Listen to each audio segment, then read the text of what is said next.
Hey everyone, Happy New Year and welcome to another year of MuggleCast. We're excited to have you listening in our 15th year of podcasting. Wow! Today we have for you a chat about J.K. Rowling's controversial tweet with a friend of ours named Rory, who's trans femme. We spoke to Rory about why the tweet was hurtful to trans people and their allies. No matter how you feel about the tweet, we hope you learned something from this discussion and just hear out our point of view. We actually recorded this as part of episode 448, but it ended up feeling like an episode in its own right. So we are releasing this special installment of MuggleCast a day before your regularly scheduled episode. And now, the interview.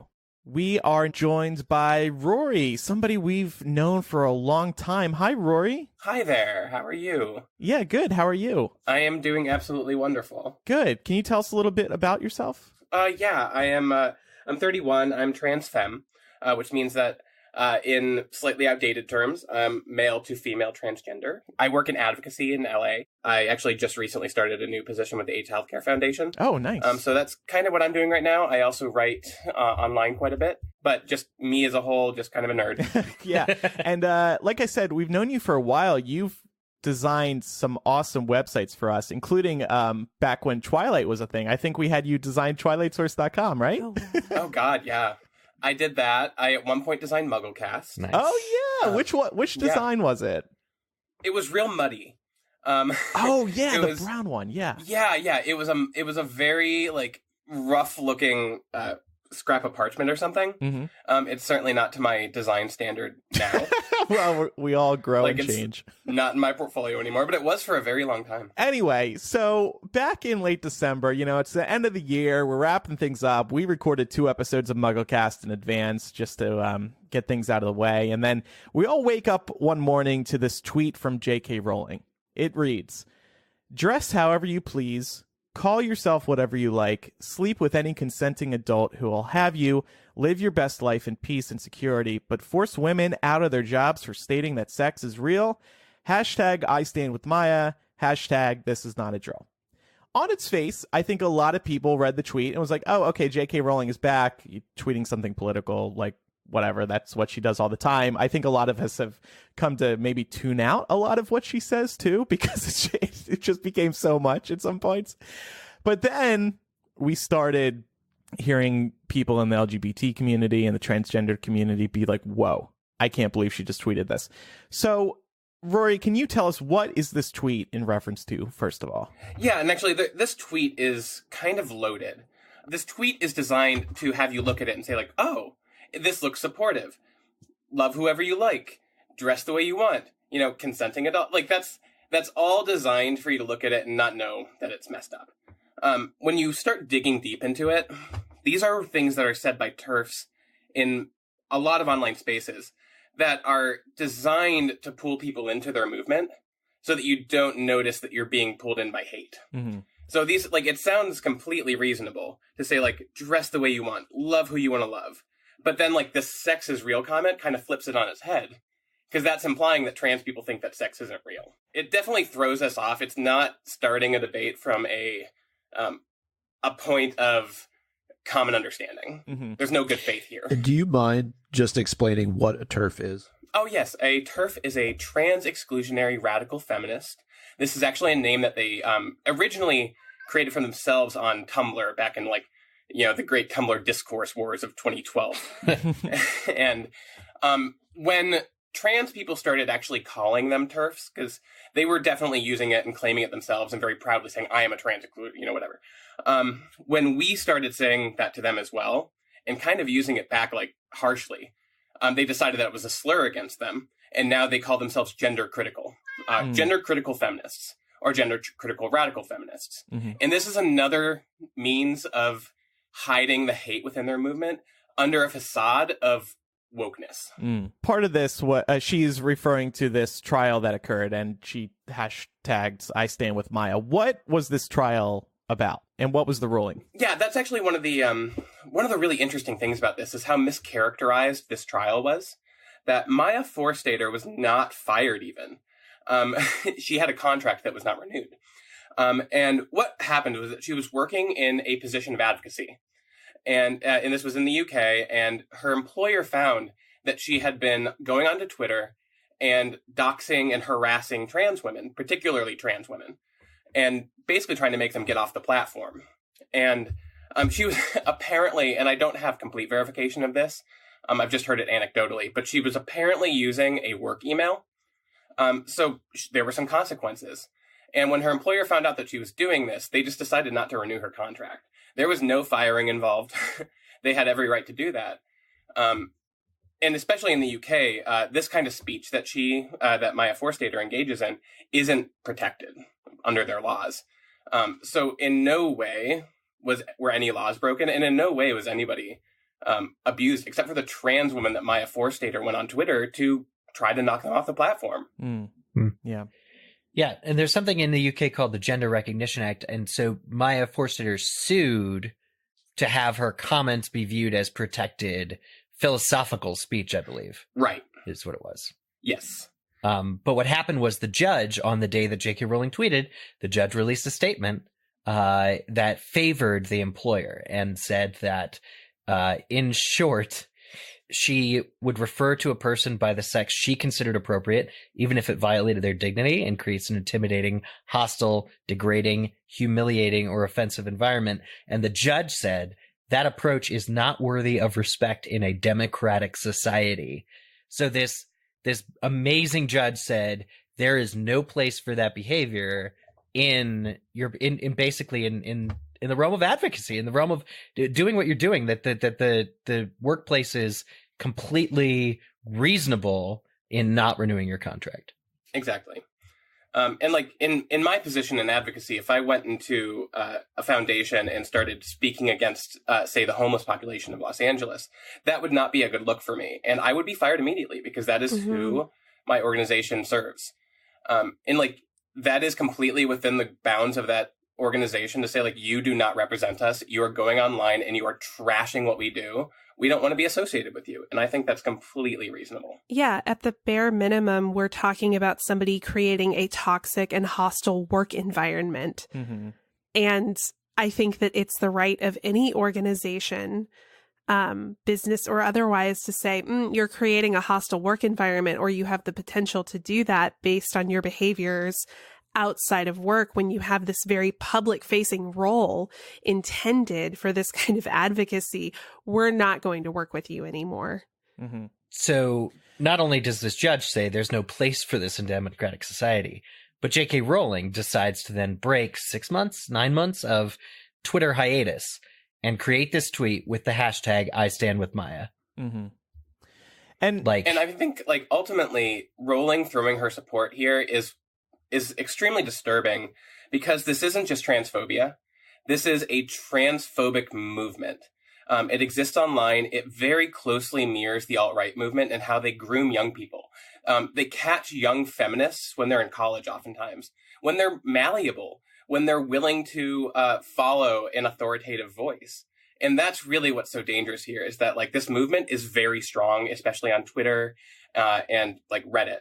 And Rowling giving any legitimacy to that movement is frankly horrifying. Can you tell us why this is hurtful to not only transgendered people, but the LGBT community, and why this so goes against what we thought J.K. Rowling stood for in her books? Well, I mean, like, from my perspective, this is something I was raised with. They caught me at a Scholastic book fair. I got the Potter cult, like, at age 10, So this is something that I've lived with for most of my life, 21 years at least of a Harry Potter fan, and internalizing those stories and really feeling them deeply, and also finding Harry Potter to be a very grounding place when I'm in bad times and bad mental health spaces. And that's something that has been taken away from me personally. I can't necessarily speak for the entire community, but I do know a lot of people feel this way, that, like, something that was very precious to us, that was grounding and gave us foundation and taught us a lot, has been taken away from us by the very icon that we idolized. Right.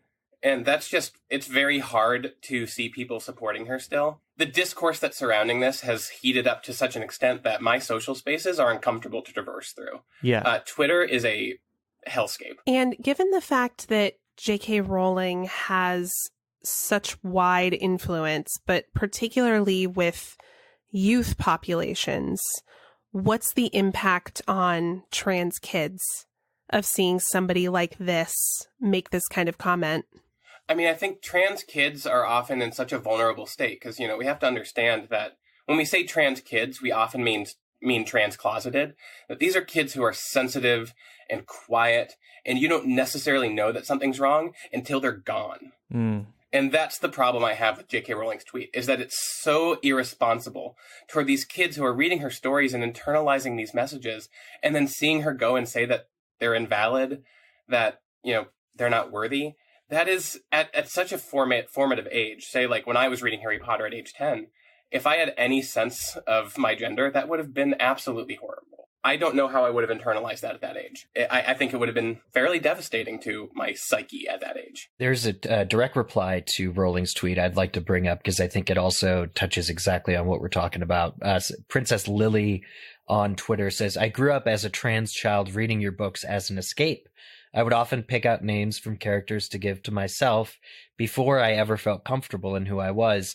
This decision to support people that hate me and want to do me harm, it brings me to tears. Why? Yeah. Like, why? Why does J.K. Rowling use the hashtag, this is not a drill? Actually, that's a good point. And that's something I wanted to round about to eventually, is that this is not a drill is a turf dog whistle for we are literally going to war with the trans women. Yeah. That is what that means. And that is what those circles use it as, is that it is a call to action in a very, very visceral, violent way. It's also just so hurtful because, like Rory, you said, we grow up with these books and it teaches messages of inclusion, loving everybody. And then, of course, J.K. Rowling has been an advocate for the LGBT community in several ways over the years. We've always wished that there were more gay characters present in the Harry Potter series.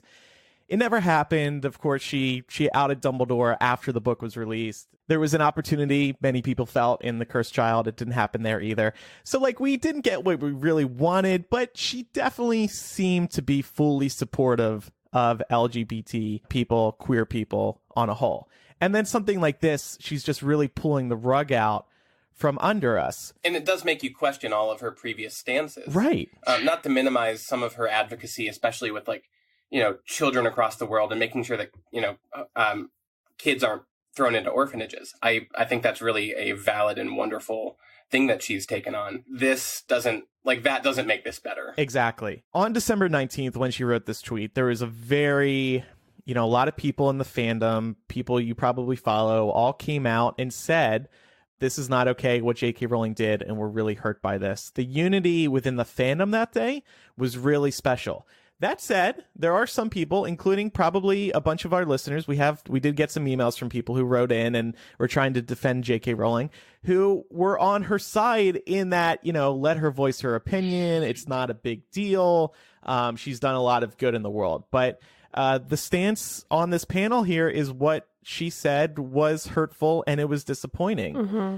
I cannot support somebody with that level of a platform who kicks people, vulnerable people, while they're down. I can't do it. Yeah. Same. And just from my position, and this is an over-exaggeration of my place in society, but from the trenches, looking at transphobia, I don't see how people could continue supporting her and calling themselves allies. You have to pull your money. In our society, in our capitalistic society, one of the ways that you can vote best is with your dollar.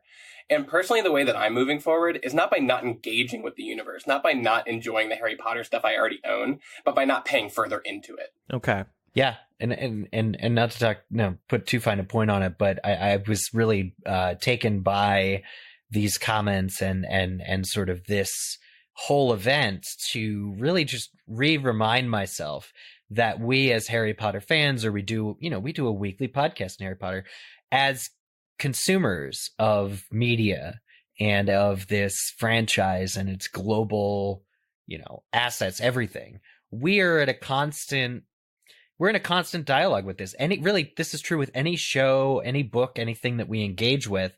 We are consciously choosing to pay for it and to invest in it. And you know what? This is a conversation where we can we can stop. Like we can stop buying these things. We can stop supporting these people whose views are so hateful. Mm-hmm. We can do it. Honestly, I'm still going to be buying things. Obviously, we're still doing this podcast. Like, obviously, we're us here on the panel, maybe not Rory, will be seeing the next couple of Fantastic Beasts movies and whatever comes next. I mean, I'm looking up at my like 4th edition of the Jim K. Harry Potter illustrated versions. Right. I'm like, I'm not sure that I can't not buy the 5th one. Oh, there you go. Like, But yeah. but I need to it's a complete struggle. my set. And that's the balance that we're dealing with right now, yeah. But yeah, it's an individual choice, and it's all really, really difficult. But you guys, this is gonna stop me from buying shit. Like, honestly, it will. I'll see the movie. We need to talk about it on the podcast. I'm really not gonna directly support Jake. I'm not gonna buy the next Trek novel. I'm just not gonna do it. I don't care enough. How I'm going to cope with this is I think it's time to separate the art from the artist. It's about the fandom for me now. Interacting with everybody through the podcast, going to fan events, seeing friends that I've known forever from time to time, socializing with them more, enjoying the stories that J.K. Rowling is writing. But I think it's time to face the music that J.K. Rowling is a 50-something-year-old woman who has very different views and whose views may not change in our lifetime. And remember, this isn't the first time that she's suggested that she's transphobic. She has followed people on Twitter who have a history of being transphobic. She has liked transphobic tweets. She also... Yeah, and in her other books, she's also had a few transphobic characterizations, particularly in the Robert Galbraith book. Yes. And I think in The Casual Vacancy. Yes, that's true. She has also insulted the Native American community. She has been doing things that are very problematic. This was the most blatant of them all, though. And to return to Twitter, the other thing is, like, you know, this is kind of getting more gossipy now, but like, why this? You were stewing over this so much that you had to go and tweet about it. Just this. Sometimes I seriously wonder if J.K. Rowling has friends. Well, part of this is I think this is the discourse around trans people that's happening in the UK right now. Like the divide over there is much more volatile. But can't she just text one of her friends like, I cannot believe what is happening? Well, that's what I said trial. to you, like, though. I think, Andrew, is that, you know, if I don't think that makes it any better, though. I mean, if she does it under sort of this guise of just, oh, I'm going to text this woman who I'm supporting, or I'm going to find a way to reach out kind of behind the scenes, it doesn't make it any better because she still feels this way. And going back to book references, you know, I don't really know what to make of it, but let's not forget that in Prisoner of Azkaban, you know, the way that Neville deals with his boggart is to imagine his grandmother, or to imagine Professor Snape in his grandmother's clothes. So I don't know if there's any kind of subtext going on there as well. It's definitely a little something in there, yeah. That definitely betrays a little bit. The man in the dress is funny trope is definitely... it was probably the first thing that betrayed her. We just didn't notice it. Right. So, but I just wanted to go back to, you know, because when I think, Rory, you explained it really well, because when I first read the tweet, being completely honest, like, I didn't really think much of it. I had to kind of dig and quite honestly listen to other people's responses and kind of educate myself. But I guess that really is truly what's so insidious about it, is that to understand the tweet, you either have to already understand where she's coming from, or you have to do some research. And a lot of people aren't willing to do that, so they don't see the problem. Yeah. I personally found, you know, you talked about how the language at the beginning of the tweet is intentionally misleading. And, you know, on its face, it does seem, you know, positive and inclusive. But to me, when I first read it, I was like, okay, so you think that being trans is just about dressing how you want? Like that. Right. That also cheapens it. Yeah. It's so dismissive and so flippant that I was like, ugh. Yeah. Yeah. That's actually like a really common thing to corner trans women about, is like, oh, you have acrylic nails? Do you think that's all being a woman is? And I'm like, yes, I do. Absolutely. 100%. Like, yeah. That's all my 31 years of life on this planet have culminated in my gender being acrylic nails. Mm-hmm. Some people might grapple with transgender people. They may not understand it, include maybe some of our listeners. And the way I think of it, and the way I explain it to other people sometimes, especially the older generations, a lot of them don't get it. Trans people are not as welcomed as gay people are in today's society. And even 10, 15, 20 years ago, obviously gay people weren't very welcomed either. But the way I explain it to people is to think about somebody who has decided to come out as gay. They just have this burning feeling deep inside them that they are attracted to people of the same sex. And Rory, correct me if I'm wrong, but trans people feel the same way, that they just have this desire that they are a different gender. You can't shake this feeling. It is just what is inside of you. It is a part of you. Nobody wants to have to go through the coming out process. It's incredibly hard, but they do it because they know there's no other way. Well, that's a huge thing, is that, like, that's a huge part of the trans experience for a lot of people. And then for a lot of people, the trans experience is being super confused about gender. Like, I actually didn't have a concept of a gender. For a long time, I didn't understand it. I didn't understand the binary nature of it. So when I found that I was attracted to men, I really was like, I must be gay. And then just kind of went that direction for a while until I was like, oh, wait, this is not the path. Like, this is not who I am. And started kind of unlocking a lot of issues, because, trauma also can freeze people's gender identity in place and not really know what's going on. So it's really complex. And that's part of why this is really hard, like Rowling's situation is so hard to look at, is because for a lot of us, this identity is really hard fought. Yeah. That this has come with a lot of therapy for me. I had to go through years of therapy to realize that I was trans. It was so repressed. So, like, some people do definitely have really emergent trans characteristics. It's like the kid who comes out at 3, right? Really distinctly trans. Yeah. But for a lot of us, like, it's not that cut and dry. It also seems too, just because I did my own research on this as well, just to, like, really try and understand the full scope and the full context behind this tweet. And it seemed like a lot of, and they were women interacting with J.K. Rowling who agreed with her, were also coming from a place of seemingly feeling threatened by trans women being considered women, and having that distinction and that class assigned to them. Is that something that, I know you mentioned in the UK things are a bit more contentious than here in the States, but is that something that you've seen as well? I've definitely seen a lot of that backlash toward trans women wanting to be in women's spaces. That's actually happened to friends of mine in Los Angeles who are comedians who went into a women's only like stand-up space and were not well received. So I've definitely seen that, where, like, and honestly, it's usually cis white feminists who push back on this idea of trans women entering their spaces. They think that it's a violation. I've seen that mentality come across quite a lot. I've also seen it just kind of passively directed at me throughout my life.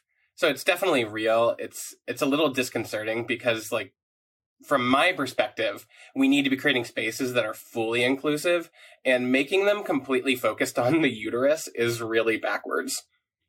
I mean, it's all a commentary against masculinity, against cis male toxic masculinity, right?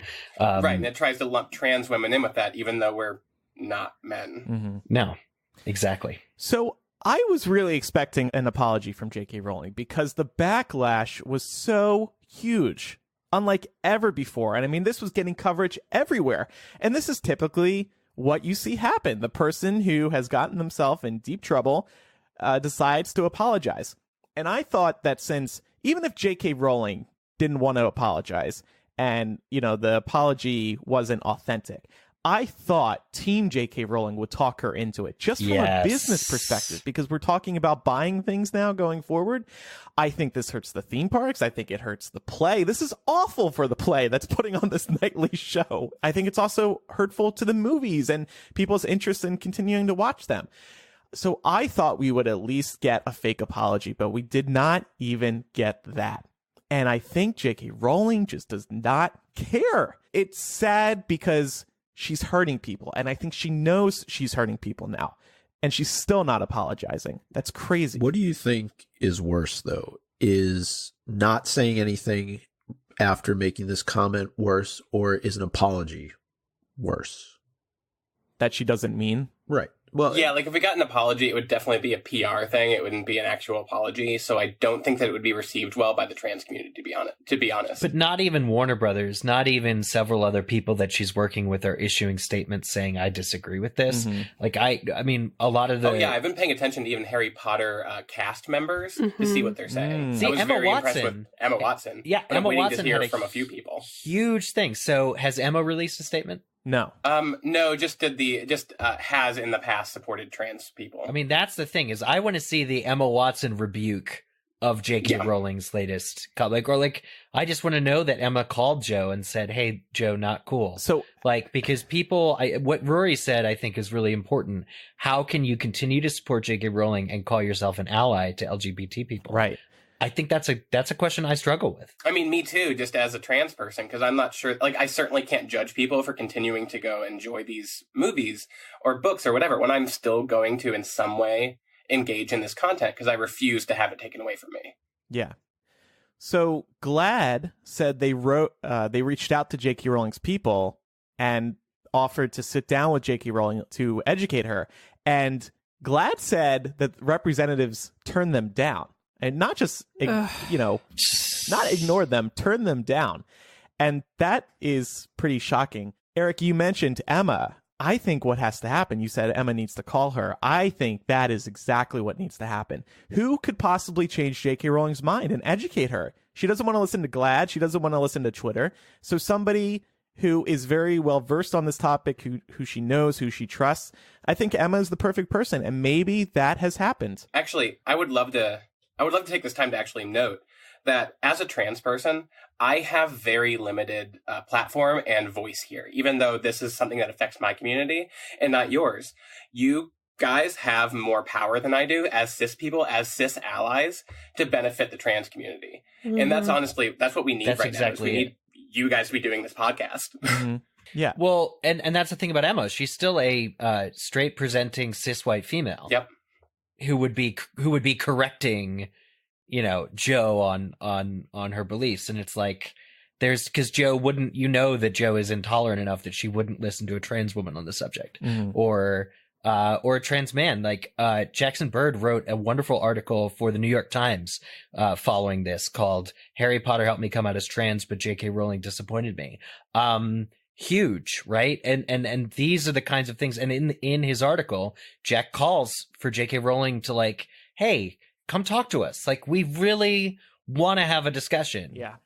And you just get the sense that it's not going to happen. I mean, I did not expect to end 2019 with Chick-fil-A up right, and J.K. Rowling down. I did not expect that to be the last blunder of the year. And it honestly, like, we put out that Decade in Review episode after this happened, and I just felt really crappy putting that out. Like, here we are celebrating the decade, and we talk about J.K. Rowling making some really nice comments and all that when the movie series ended. I was embarrassed to be a Harry Potter fan that week. I mean, but who could predict that? I know.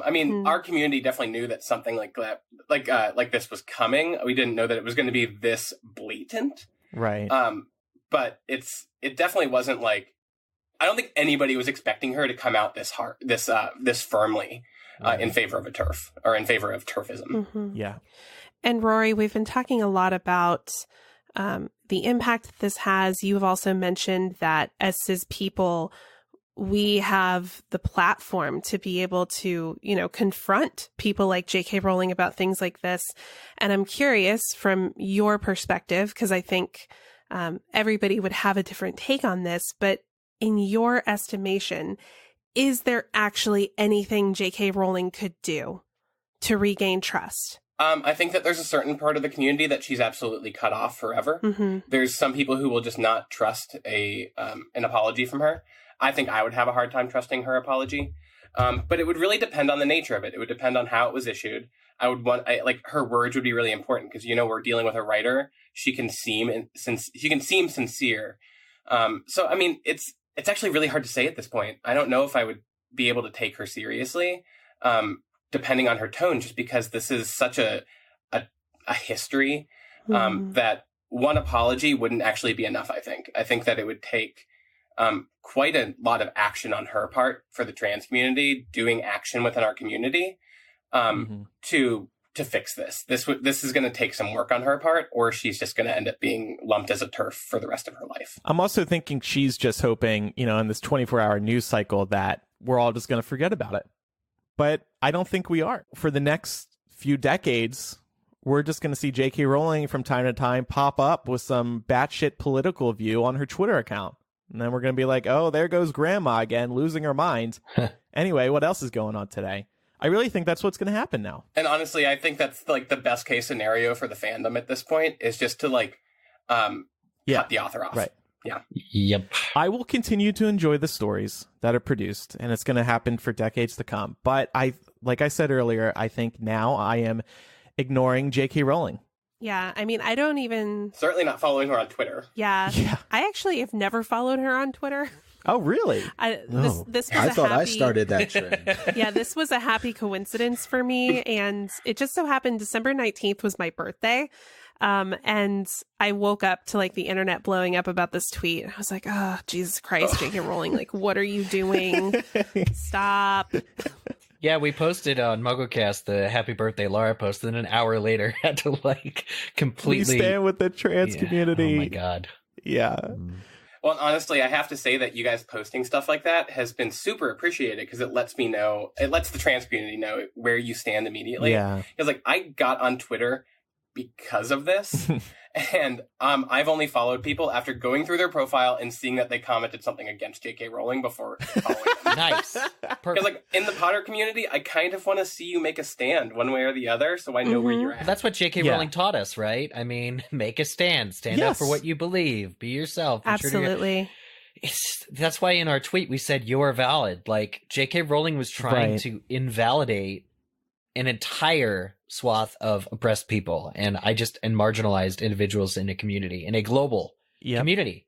And it's unforgivable. And in this fandom, we've all got each other's backs. We all are there for each other. We accept everybody. And that's why this is such a problem, J.K. Rowling's tweet. I came out to only Harry Potter friends, people I met through the fandom in those early years. If I didn't have the Harry Potter fandom, I don't know how on earth I would have come out. I didn't know any other gay people or gay allies in the late 2000s, the early 2000s, I guess I should say. The Harry Potter fandom was there for me, and nobody judged me. And that meant everything, because when you're first coming out, you need to put people on your team, so to speak, people on your side. So you can say, oh, okay, maybe now it's time to come out to my parents because I have enough people on the good team, on the people I've already come out to. So they've got my back if things were to go wrong. You need those allies, and the Harry Potter fandom is just one big group of allies. And so for the leader, the creator of that fandom, to come out and be so transphobic and so blatant with it and just decide to tweet about it in the first place, it's like, whoa. Well, it's so interesting to look back on, that community that formed in the early days of Harry Potter that was so queer friendly. Mm-hmm. It was actually really an amazing thing at the time because, like you, I didn't have anything else like that. Right. And it's actually really poetic to think back on the fact that J.K. Rowling created her own detractors. Right. You made us this way, J.K. Rowling. It's just and that's actually one of the things that you look back and oh my gosh, how much of that was just calculated because she wanted to have a fun message, a nice message in her stories, and how much of that was real. Right. It's hard to parse out now. Yeah. Yep. Hypocrisy is not a good look on anybody, and we don't need more of it in this world. Yeah. All right. Anything else we want to address here, or Rory? Anything else you want to say? I just want to say this is super nostalgic. Coming back on the show after I was a teenager living in my mom's house when I was on this show last. Man, do you remember what episode that was? I have no idea. But I'm searching now. No, I know that it was at a point when you guys were just going through the books and reviewing them chapter by chapter. Okay. Hey, that's what we're doing now. We're still doing that. It was episode 96 you were on, titled More Shows, More Problems. Nice. More tweets, more problems. Ugh. That's the title of this episode. And of a note, my old name is on that episode, so it's available, but don't go spreading it, folks. Got it. But if you are curious, it's there. If people want to learn, it was a whole meme. If people want to learn more about trans people or, I don't know, the LGBT community? Like, are there any good resources you would recommend for further reading? Yes, my favorite resource on the internet is transstudent.org. Ooh. And they have a really wonderful representation, like visual representation of, gender, sex, sexual orientation, like what the differences are. Similar to if you've ever seen the Genderbread Man. This is the gender unicorn. Yes. And it is a wonderfully designed piece that helps people understand these complexities. This is great because gender is on a spectrum. It's not binary, and the gender unicorn teaches you that. And the gender unicorn is so cute. And that's the thing that a lot of people don't realize, that sex is different, gender is different, sexual orientation. These are all very separate entities that come together and they mesh together, but they're not, they don't necessarily feed off each other. Yeah. And you also wrote a piece on Medium. We'll include a link to that in the show notes. It's titled, "This is Not a Drill. It's Time to Cancel J.K. Rowling." And, there's a whole discussion to be said about cancel culture. And I know you are typically not for cancel culture. But why did you say that? Why did you say she needs to be canceled? Honestly, it's because I woke up that morning and rolled over to J.K. Rowling tweets.